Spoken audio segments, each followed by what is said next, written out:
Hello everyone and welcome to the channel. I'm Emmanuel, I'm an airline pilot, and in today's video I want to share my impressions from the FSWeekend 2024. I've been there on the second day, on Sunday, and I met a lot of great people.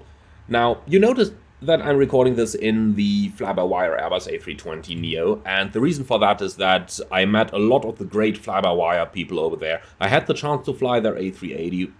I'm going to share my experience in this video, but most importantly, I just had a great chat with them, and it's quite incredible what kind of insights they gave me into their airplane. So for that reason, I am actively promoting the FlyByWire A320 in this video, because, well, it's not only free, but it is an awesome airplane. Now, apart from that, I am not going to show you any actual footage from the event. Now, I did not bring a camera and record anything over there because I did check the terms and conditions on the tickets and of the aviodrome in general, and I couldn't find anything that would say, like, by buying a ticket you accept that pictures of you are going to be shared everywhere over the internet. For that reason, I have privacy concerns, and I know that there have been a couple of live streams from some YouTubers, but I am rather sure that I am not legally allowed to show the faces or pictures of anybody of the visitors over there. And there have been a couple of booths where there have actually been signs like, if you come to this booth, you might be pictured for our social media. And that would kind of create an exception, and that kind of confirms my opinion that it was actually not allowed to film anybody over there or live stream anybody. So for that reason, I'm not going to show you any actual pictures or recordings from the actual event, but I will just tell you my story. Now, with that out of the way, I have been there on the second day of the event, on Sunday, the, the 17th of March. Now, it was my 10th FS weekend that I visited in total, so I kind of knew the concept, I kind of knew what things would look like, and indeed it was rather similar to the other events as well. But there were a couple of great exhibitors over there, and I want to share those stories with you. But starting first of all, I'm going to start with you guys, with the people watching my channel. A lot of people just recognized my voice over there, and I had some great chats with a lot of you guys over there, and got a lot of very nice words for the channel as well, for which I thanked everybody locally. But I just want to say in general, thank you so much for all the support for the channel. Especially just seeing people live, talking with them, exchanging opinions was just a great event. And I sure enough hope to be at FS Expo as well, but that is something that I have to kind of work on with my airline, so that I hopefully will get a flight to Vegas over the time. But let's be honest here, I think the chances are rather slim that they are going to give me exactly that layover over the FS Expo, but we'll see about it. Anyway, getting back to FS Weekend. So the main booths that I visited over there were a lot of hardware booths, because I was interested in buying an Airbus side stick, an MCDU, and an FCU. And then obviously the booth of PMDG, just meeting the people whom I deal with regularly during the beta tests, obviously. And then also the Navigraph and the FlyByWire booths. Those were the most interesting for me. Now, Leonardo has been there as well, even though they just didn't get all that much attention, generally. Ah well. In any case, let's start with the hardware side of things, because that is where people watching this video can probably take the most advice from. So I went there in order to buy an FCU, a side stick, and an MCDU. Now, I generally had the problem that a lot of flight sim hardware, I felt, usually feels quite cheap. So I went out to the different booths to try all the different hardware. Now, I'm not going to give names of the manufacturers who did bad things, but let me say that much. I did try 4 pieces of hardware, mainly MCDUs and FCUs, which just felt like very cheap plastic. And those things cost in excess of 1,000 euros per unit, and they just felt like very, very cheap plastic. Like anybody with a 3D printer can print something like that and then sell it for 1,000 euros. Doesn't feel like the Airbus, doesn't behave like the Airbus, so that's been it. However, there is one company which I really have to mention in a very positive way over here, and that was CP Flight. Now, CP Flight had the best Airbus sidestick and the best Airbus FCU around the area. They also had an overhead that was okay, but let me go into a couple more details. So I'm going to start with their FCU. And the CP Flight FCU just felt exactly like the actual Airbus. The speed of rotation of the knobs, the resistance of the knobs, pulling them, pushing them, everything behaved exactly like the real plane. And apparently they had some access to real Airbus data and build it in a very, very similar way. Now, moving on from there, I tried their side stick, and the side stick also felt pretty good. Now, of all the sticks that I tried on the entire FSWeekend, the CP Flight side stick was the closest to the real Airbus. It isn't there entirely, like it was a little bit, it had a little bit too little resistance. It should have just required a little bit more force than the actual Airbus one, but at a price point of about 1,200 euros, I would say it is the best stick that you can, or the closest stick that was portrayed on the event to the real Airbus. Now, MCDU, the buttons felt a little bit cheap when operating them, but overall I tend to say it was still the best package that was available. Now, that was for their Airbus parts. For their Boeing parts, they felt a little bit cheap as well, or at least not very much like the real 737. So their Airbus products definitely stand out there as the best that I found on the show. But from there on, talking about hardware, I also had the chance to try a mini FCU. Now, you will recall the mini FCU as that 80% of the real-world sized thing that's available for about 300 to 350 euros, depending on which reseller you check.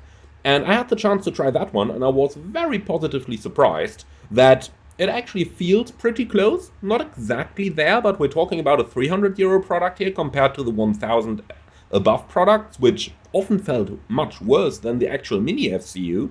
And all the things like turning the knob equaled exactly the amount of or the range that a real one would turn to. So when I do a full circle of one of the knobs, it did exactly the same change that the real Airbus would, which, by the way, a lot of the more expensive stuff didn't. Only the CP Flight was really good there. Really have to point that out, and no, they did not pay me for that. Indeed, they refused me any discounts, but just saying.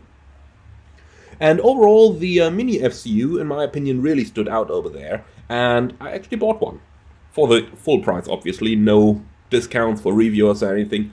If I'm completely honest with you, I had my chance getting a mini FCU for free. They did send me an email back in the day when it was developed, when all the others got one as well, but I never heard of that company because they were new at the time. Their website, when I clicked on the link, gave me 3 security warnings, and the price back in the day was 99 euros, so that was like only 10% of what all the other products were. Like, when I got that email, I thought like, well, that has to be a scam, and I never replied, so I never got a free copy. And it turned out not to be a scam, so well, I bought it now, 329 euros, locally on the show, and really have to say that if you compare what you get with the pricing, then the mini FCU was by far the best product available there. I will make a separate video on it where I'm going to go into a little bit more details, and that's going to be up over the next couple of days, I suppose, so stay tuned for that. Now, this much about my experience with the hardware, guys. It is worth pointing out, by the way, that there was one manufacturer there where I went to the booth. I wanted to check out some of the hardware, check out an FCU, check out an MCDU, and I asked them in the normal, polite way, like, hey, can I check out that stuff? Because their booth was empty, there was nobody there, they had their mock-up there, and they're like, you have an appointment? Really, in this kind of voice. I said like, no, I'm I just want to check something out. No, without appointment you don't need to come here. Go away. Okay. Greetings go out to you, Skalaki. Alright, so let's go on then with a couple of more impressions from the show. So next up, I went over to the booth where you found all the companies like PMDG, Navigraph, and most importantly, even though they're not a company, FlyByWire. Now, FlyByWire is the one that really stood out there for me because they had the A380 on display, and I was actually able to fly a quick pattern with it. I talked with the people surely for about an hour or so. They gave me a lot of insight into the aircraft. And for that reason, we're sitting here in the FlyByWire A320, because there's a couple of things that they told me that I really want to share with you to give you an idea of how complex of an add-on the FlyByWire actually is, because there is a lot more system depth behind it than I initially thought. Many people just say like, yeah, FlyByWire, that's a good freeware. It is. It is an excellent freeware. It is an awesome freeware. But let's be honest, they could easily sell that thing at 30 or 40 euros and it would still be an awesome product. Now, going into all the system depth, they have all the stuff modeled. Like if I turn the fuel pumps on and off, they actually internally model the RPMs of the pumps and of the hydraulics and stuff like that. So there is quite a bit more level of detail behind this than I ever thought, because that is normally payware standard, and they are absolutely in that standard. Now, going over here for part of the title of the video, for what I'm sure many of you came for, the A380. Now, the FlyByWire A380 is really an awesome airplane.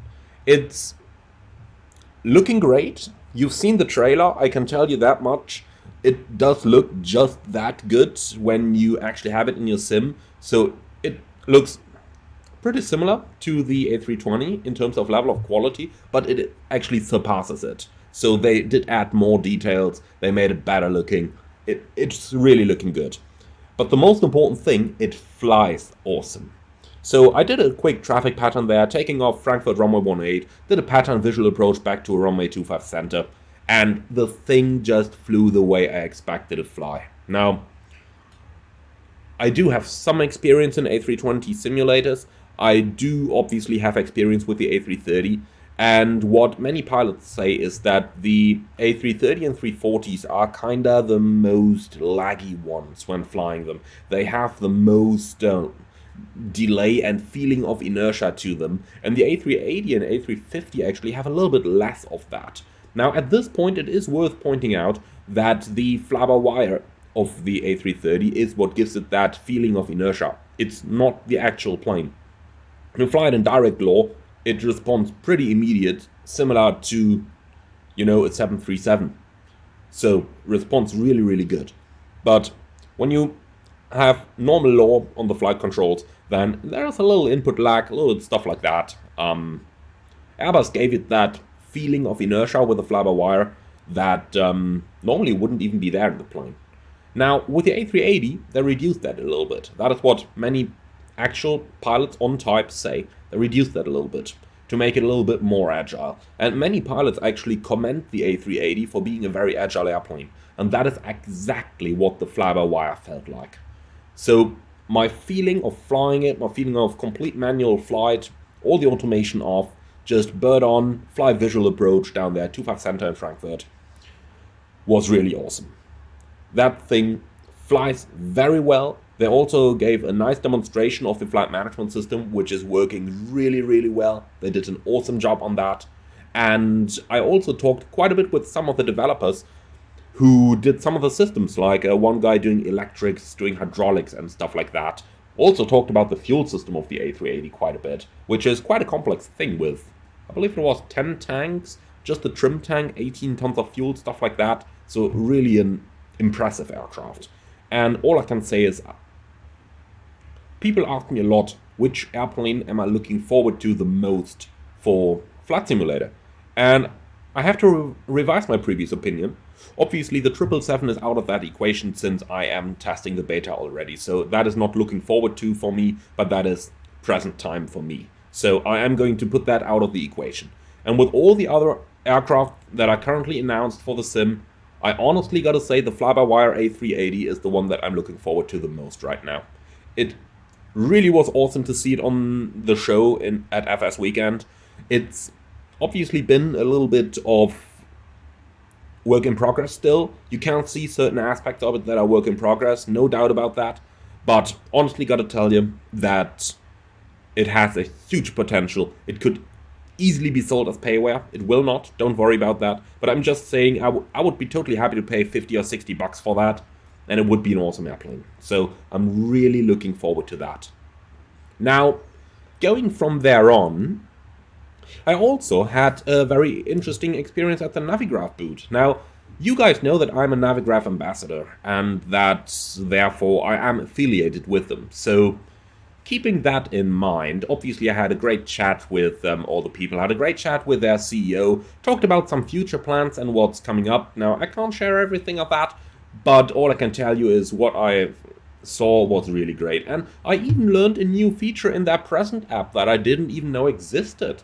So if we go into the Navigraph chart app over here, then this is the top-down view of the moving maps. Now, did you guys know these were 3D? If you right-click and drag them, you can actually turn them around. And I was really surprised to see that. I had no idea it was possible. And I honestly gotta tell you, taxiing a plane with a map like this is probably going to be much easier, especially once you get the ability to draw on charts and stuff like that. I'm not sure if that's actually going to be possible on the 3D view or on the moving maps. But just look at this. That's really, really cool, isn't it? Makes it much easier to find everything. So that was a really cool feature, and all in all, I can say that the Navigraph guys were really cool guys over there. Very happy to meet them in person. Very kind and overall, just great people. Now, from there on, obviously, I've been quite a bit at the PMDG booth as well, talking with Matthias, with Jeroen, the sound developer of the 777, and we had a couple of great ideas of what could come to the airplane in the future. And I talked with a lot of people who had the chance to fly the 777 there as well. And overall, I'm really happy to say that most people were really happy with the airplane, and that most people actually agreed on what I personally think needs to be done prior to the release. And all in all, I think I can confidently say that the 777 is coming along very, very nicely from the experience of my discussions with the other people who flew it there for the first time. Now, apart from that, also worth pointing out that I had great discussions with a couple of streamers. I met a couple of people in person there whom I was really happy to meet, and I'm pretty sure that maybe some collaborations could come up from that. We'll see about it, but overall, a really nice experience, and all I can say is next year, I'm sure I'm going to be there again if my schedule makes it possible. But overall, I'm really looking forward to the FS Expo and to the next year's events. Now, with that said, if you do have the chance to swing by either of those flight sim events, then take the chance. It's really great to meet those people, and it is really great to just have a chat with everybody whom you otherwise only know from all the websites, discords, forums, etc. Now, this is my experience from the FS Weekend. I know that a couple of you have probably hoped for some photos or some videos from the event. As I mentioned, for privacy legal reasons, I couldn't take any of those. But nonetheless, I do hope that you have enjoyed this video and the experience I could share. With that, I would like to say thank you very much for watching, everyone. I see you all again on the next one, and my video on Mini FCU will surely be coming up over the course of the next couple of days. Thank you very much for watching, and see you all again on the next one. Oh, and don't forget to like, comment, and subscribe. #StandardYouTube stuff. See ya!